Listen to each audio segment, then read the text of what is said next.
All right. Well, thanks for joining. We're going to go ahead and get started. This is Nikki Winkleman with Formfast, and I'm the design team lead here at Formfast. I just want to thank you all for joining us this afternoon and participating in these last 2 days. I hope it's been beneficial to you. We certainly appreciate you joining. I do want to ask that you put your headsets or your phones on mute, and then you could also mute your computer, or if you want to listen through that, that's fine too. But that's just going to cut out the noise for us. If you do have questions, I just ask that you type a message in the chat, and you can send that to Tracy Martin. I'm going to go ahead and share my desktop now, and we'll go ahead and get started.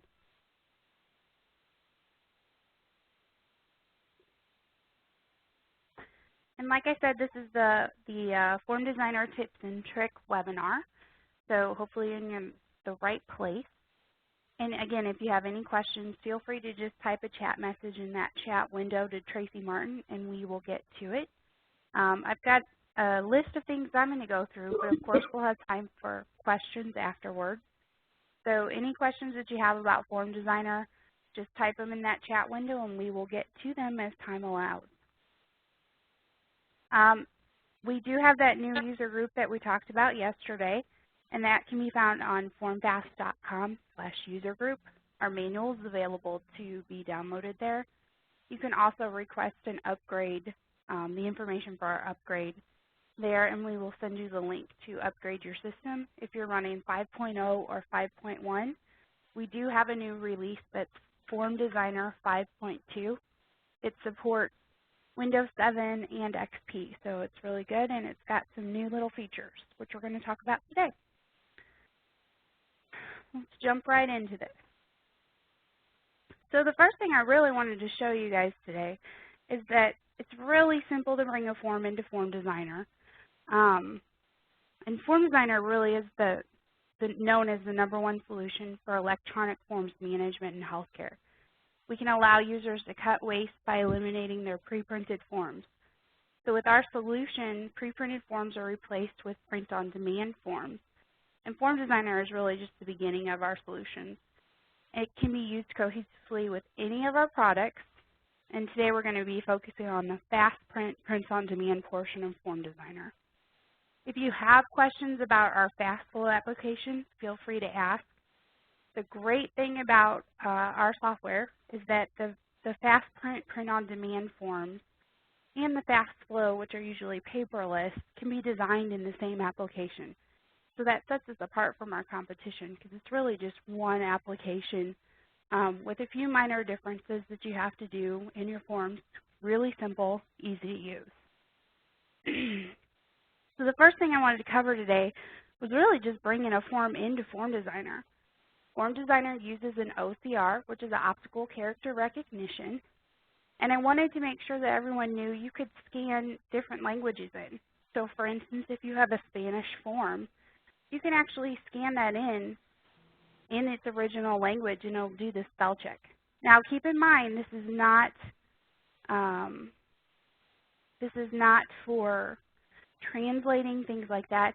It has to already be in that language, but it will scan in and use the correct spell check.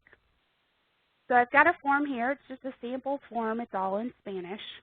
The first thing I want to do before I bring this form into Form Designer is actually tell Form Designer that what language I want it to scan as. So I'm going to go into Form Designer, and I'm going to open a new document. And that's really simple, just File, New.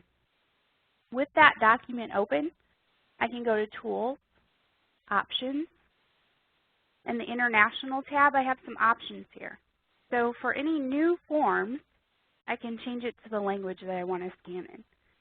Now for Spanish, there's so many different options here. I usually choose Modern Sort. It's your choice which one you choose.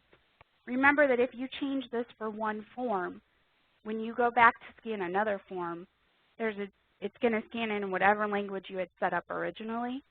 So you need to go back in if you're scanning in English for your next form and reset this back up. So I'm going to go ahead and press OK, and I'll minimize Form Designer. I'm back in that original PDF. Again, you can use your Word documents, PDFs, TIFFs, Excel, pretty much any other application. You just print So we'll go File, Print, and Form Designer has some new features. With 5.2, it loads two different drivers. The first one is called Print to Fast Print File. And this is actually going to make your life a lot easier when you're creating PRNs and PCLs. So with Windows 7, this is an HP LaserJet 2200 series PCL5, and it's called Print to Fast Print File. The other driver it installs is the Print to Form Designer printer, and that's previously called the OmniForm. So it does the same thing, it's just called something a little more familiar, helps trigger your brain to know where to go. So when I press OK, it's going to do a quick scan, and it actually opens the form in Form Designer for me.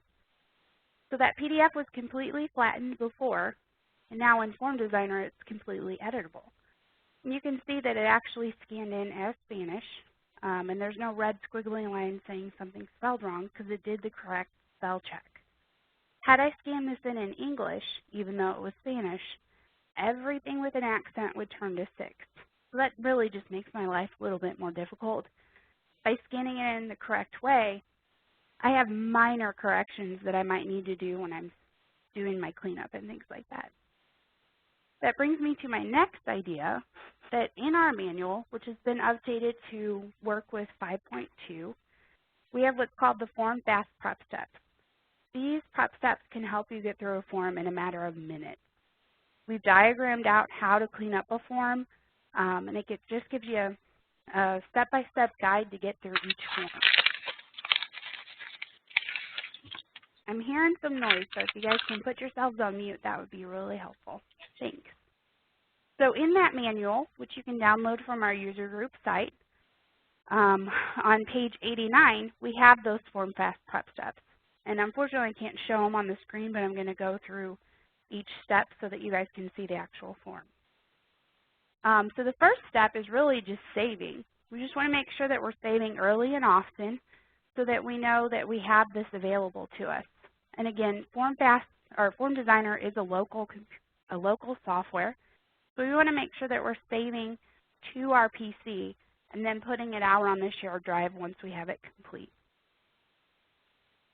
So I'm going to go ahead and save this. Once I have that save, of course, I'm going to continue to keep saving as I get through the form, but I'll go through these prep steps. And the first one is really just clean up the edges. So I'm going to zoom out, and I can do this quickly by holding the Control key on my keyboard and using that scroll ball on my mouse. And that's just like with any other Microsoft application. It helps me zoom in and out quickly. So I want to clean up the edges, and I do that by hitting Control A. And I'm just checking to make sure there's nothing outside the margins or in the gray area. The next step is to convert all the circle text to text. Circle text is really just a mechanism for our fast flow where people could click on an answer, and ideally it would put a circle around it. I find this doesn't work for many people because people are confused with what do I do with this. They may not know to click on it. So I always recommend just convert those to regular text and put a checkbox next to them. In this case, that's what we want to do anyway because this is a print-on-demand form, and they can't click on anything if it's paper. So we're going to go Edit, Select by Type. Our Select by Type feature will allow you to select any object on the workspace, and it selects all of that particular object. So when I choose circle text, you'll see if there is any on there, it would actually select it. In this case, I don't have any, but I'll grab some just to show you the next step. So if I had circle text, it would select it. Then I could go to Edit, Convert, and I could convert that to any other object that's available in the workspace. So we'll press OK. The next step is just setting a standard font. If you're scanning a Word document, let's say, I would recommend that you change it to Arial before you scan it in, if it's not already. For PDFs, you may not have that option. So what you do is you go Edit, Select by Type, and you select your text. So you can see that selected all of the text on my workspace now. With that selected, I'm going to choose a standard font. And for this case, I'm going to choose Arial. Formfast recommends that you use Arial, a really clean font, and some of your states may even require it. The next step is to change the text flow. When you scan a form in, it tries to keep it as true to the original as possible, so it's going to make things fit within their text box. What that means is if I were to stretch this text box out, the font would actually stretch with it. And so that kind of degrades the quality of the font, and we certainly don't want to do that. So again, I'll select all my text by going to Edit, Select by Type, and select my text. Then I'll go to Format, Text, and there are 4 tabs. That 4th tab is called Text Flow. You'll see it's set to Make Text Fit to Lines. I want to flow text across lines. When I press OK, you're going to see all the text jump just a little bit. And it's just adjusting so that now if I stretch text boxes out, the font stays the same. The thing to be careful with this is that if your box is too small for your text, you're going to lose some of your text. So you just want to make sure that your boxes are stretched out far enough that you're not getting any text traps. I'm going to go ahead and save because I've done quite a bit of work here. And then I'm going to get rid of the fill. And this is part of our fast print application, so we really don't need to keep the fill. To get rid of the fill, it's very simple. You can use what's called the line convert tool. When you hover over something that it can convert, these yellow spaces are our fill. It'll turn into an eraser, and you can just simply click. You can also click and drag over everything, and it's going to turn everything that is fill text into a basic line. So it has 2 handles now, and the yellow fill is removed. Now there are a few things that didn't convert, and that's okay. If I don't know what these are, I can get this selection tool, and I can actually click on them, go to what's called object definition, and it'll tell me right here what it is. So it's okay to leave some fill in. It's not going to take up too much space, but if you want to get rid of these, what I would recommend is to go Edit, Select by Type, and select your cone. So I can see I have 3 here. With those selected, I'll go Edit, Convert, and I can convert them to a line.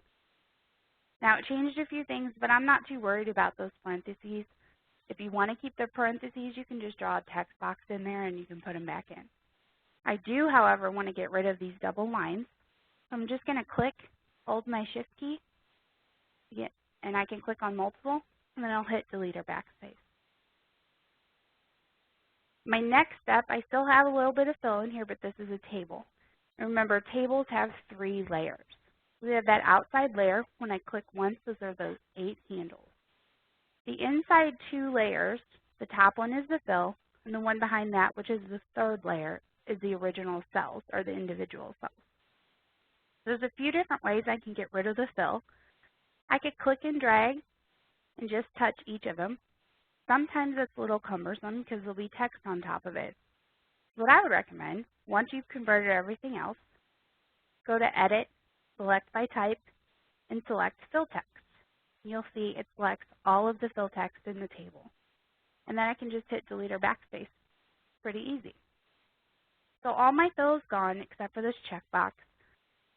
Checkboxes, I always leave the fill in because that distinguishes them from another rectangle, and I can manipulate them on their own that way. I'm going to go ahead and save. And so far, I've made it pretty far down the list of my prep steps. Now I can just check the border, color, and line weight. So the first thing I'm going to do to check the border, color, and line weight is I'm going to select all. And I can do that by hitting Control-A, or I can go Edit, Select All. With everything selected, I'll go into Object Appearance.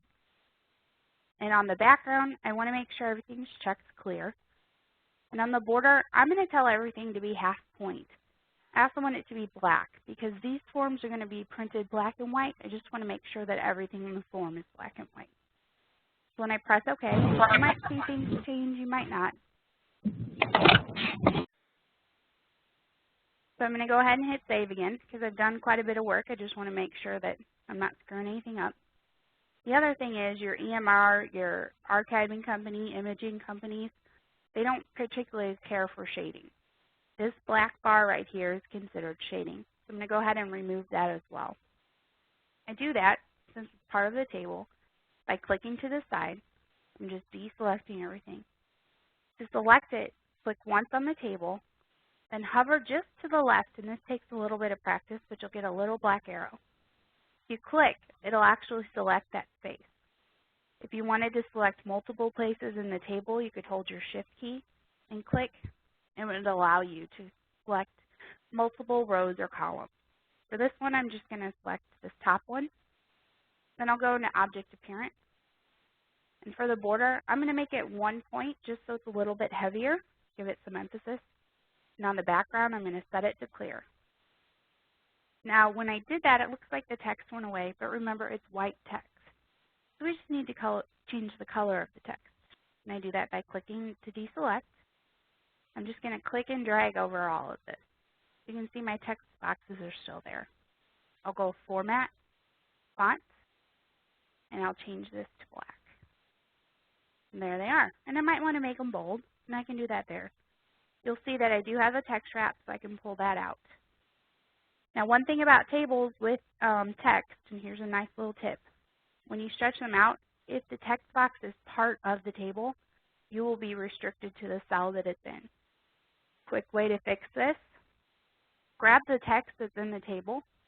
You can do that by clicking and holding your Shift key at the same time, or you could just select all your text again by going Edit, Select by Type, and select your text. Drag it into the Designer Toolkit. And this is really my favorite piece of all of our software. The Designer Toolkit lets you store things that you'll use over and over. So things like your template, graphics you might use frequently, all of that. You can also create your own Designer Toolkit. So mine are set up for each hospital that I work with. We also give you recommendations or samples that we think you might use, common symbols, things like that. With all of that, I just drag it in the Designer Toolkit. I can hit Delete or Backspace, and it looks like I removed it from the form, but it's easy to put back on. I just double-click, and it puts it back in the same exact location. This is really great for your barcodes and things like that. So from here, I can just make these all whatever size I want to now. And they will not be restricted by the table. I'm going to stretch these out. And this is somewhat visual, somewhat not. You can get as exact with this as you want to. You can set things like size and position and use our new alignment tools. So if I like how tall that is, or if that's the size I need it, I might go into size and position and look at the height and copy it, and then just apply it to the other two. That way I know they're exactly the same size. So with those all the same size, I'll select them again, and I could use my alignment tools here, and you'll see it jumped a little bit. I can also center the text. I can even make it float differently within the text box. I'm going to go ahead and save again. And as we're cleaning up, we do want to make sure that the individual cells are set to 1 point. And as I zoom in on the table, this top one is. And the bottom, if we don't know what size it is, we can always select all of those. I'm zooming out again. Sorry. I'm going to hover, hold my Shift key, and I'll select all of those. I'll go to Object Appearance, and this is just a quick way to do it. I'll say 1/2 point. Now keep in mind it changed that top row for me. That's a lot easier to grab than all of these. So I'll just go back in and make that 1 point. And there my table is, the way I want it, and everything's spread out. As I'm checking all the border and line weights, I'm also going through and making sure that I like the way things look. If you don't have 2 screens to compare and contrast, or you don't have a hard copy, no big deal. I scan this form in, so I can go View, Form Image, and it actually splits the screen for me. So I have my design form on top, and then my original on bottom. And you'll see I clicked on this, and it shows me exact location of where it is on the top compared to the bottom with this red box. So for this, I'm going to left align. The other nice thing about this is if you have a graphic on, let's say you had a form that was created on a typewriter, and there's a graphic on it, and you have no way of accessing that as a digital graphic. No problem. If you have a hard copy of it and you scan it, you can use our graphic tool, which is right here, to just draw a box around it on the original, and it will pop up on your design file. From here, you can just throw it in your designer toolkit. You can even rename the element so you know what it is. So you can use this on other forms anywhere. What's great about this is if I open a new form and I simply double click, it will put it in the same exact location.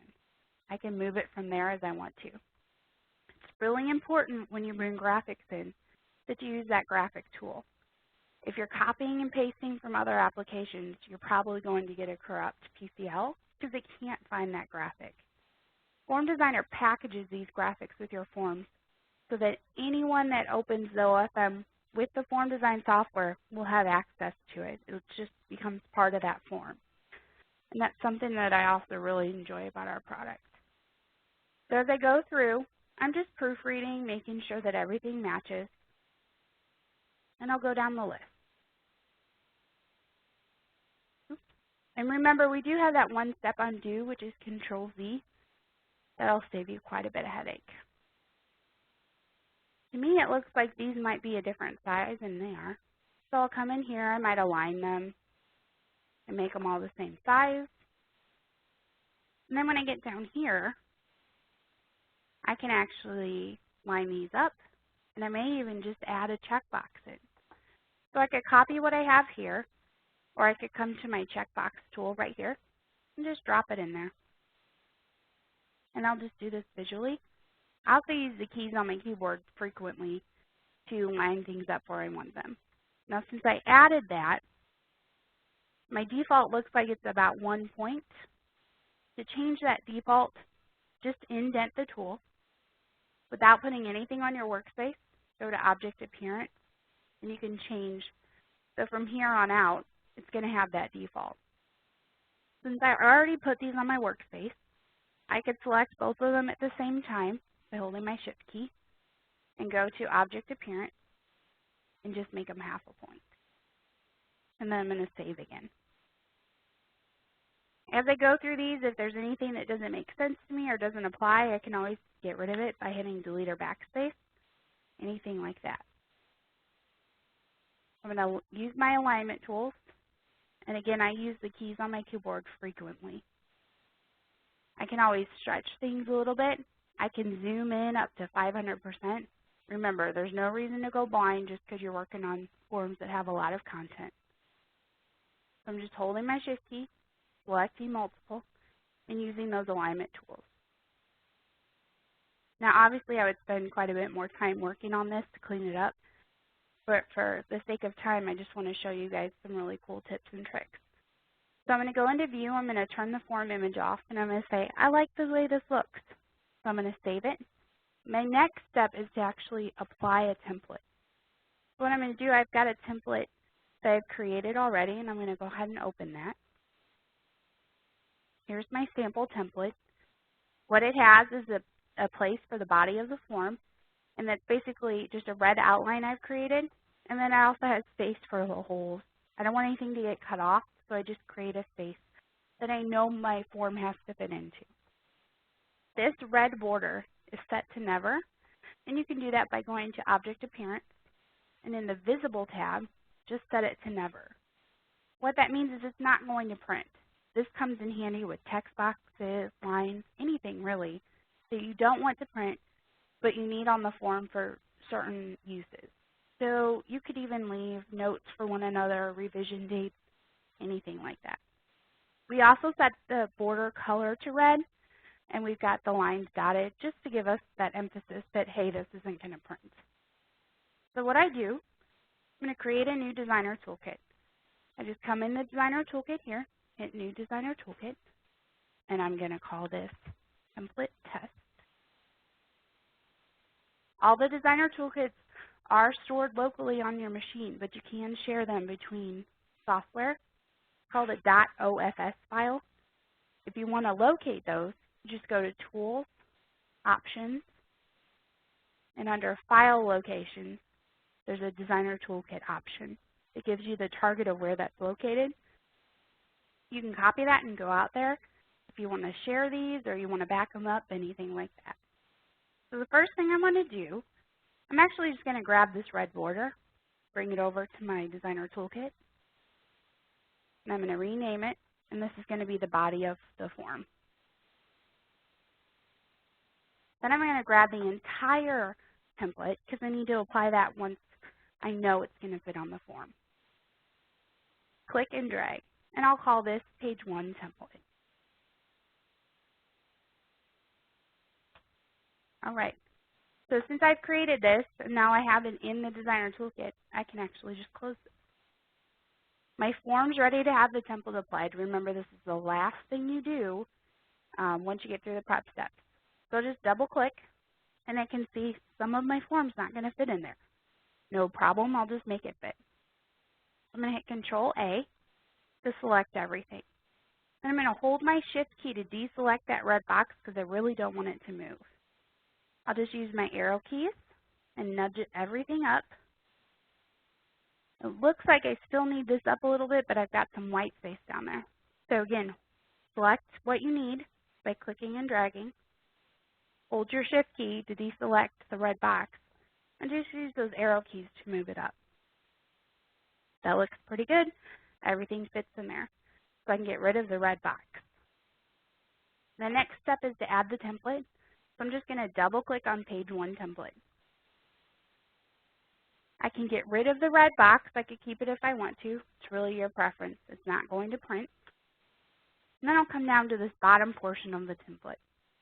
I can add a form name, and this is going to be sample. I can also add a barcode. So whatever my barcode is, this barcode happens to be 3 of 9. So it starts with an asterisk, ends with an asterisk, and everything in between has to be alphanumeric and uppercase. So I might have A, B, C, 4, 5, 6. It's really important when you're creating these templates that you create a standard. This barcode's for the EMR company, so your imaging archiving, when you scan this in, that barcode's going to be located in the same exact spot every time. I'm also going to change the form number, and this is just location purposes, so I can say, and that just helps when I scan, gives it another dimension to be categorized by. I'll update this revision date, and then I'll also give it how many page numbers. From here, simply save. I've got a space for my patient demographics now. My form is complete. I have no other changes I want to make to this. So I'm going to, of course, save. And it's really simple. Our new feature for making PCLs is really easy. This is if you're using a 1, 2, 3 macro number. So just a generic macro. We'll go File, Save as FastPrint PRN. With that selected, you'll notice it opens the Save dialog box. It also keeps the name of the OFM, but it adds that PRN to it. I can easily go to my C drive, Collect, and save it in there. I'll just hit Save. And now, if I minimize this, I can either open the PRN directly in Print Job Designer, or I can run my FFTran shortcut, little program. If I go into my C drive, in my Collect folder, you'll see there's my PRN, and there's my PCL. Pretty simple and easy. And I can always check, so I've got a good size there. I can bring it into Print Job Designer or into my Meditech provider and use the form. I've showed you everything I wanted to show you so far. We're going to go ahead and open it up to questions. I know Tracy's been fielding some. If you have any questions, feel free to type those in, and we'll be happy to answer those. If you do have questions or you need assistance with upgrading, feel free to call into tech support. We'll be happy to help you. And the number for tech support can be found on our website, or you can just email techsupport@formfast.com. It doesn't look like we have any questions. If you aren't running 5.2 right now, I would really recommend it. It's got some great tools. And most importantly, if I turn on my checkboxes, I'll show you. Since these are all the same size, we have a new distribute function. I'm going to select all of these. I might align them to the top, and then I can use that distribute or spread horizontally, and it will evenly space everything. The only trick is make sure that everything is the same exact size. Well, I appreciate everybody calling in. Vicki, we do have a question. This is a question from Chris. Is there a way to rotate graphics? There is not a way to rotate graphics in our application because it just brings it in as a JPEG basically. I would recommend that you rotate them in the original format that it came from and then bring it into Form Designer. I will add that to the wish list though. We haven't had that recommended by a customer recently, but I will add it to the list, and I appreciate that comment. Any other questions? Alrighty. Well, like I said, if you are not running Form Designer 5.2 currently, I do recommend that you upgrade. If you'd like the information, just email tech support and we'll be happy to help you. We'll send you all the information. It's really easy. And it'll just give you everything you need. Again, if you have FastFlow questions or you're curious about FastFlow, please reach out to us. We're really excited to offer that product, and it's a great tool. So I appreciate all your time today, and we hope to hear from you soon. Have a great day.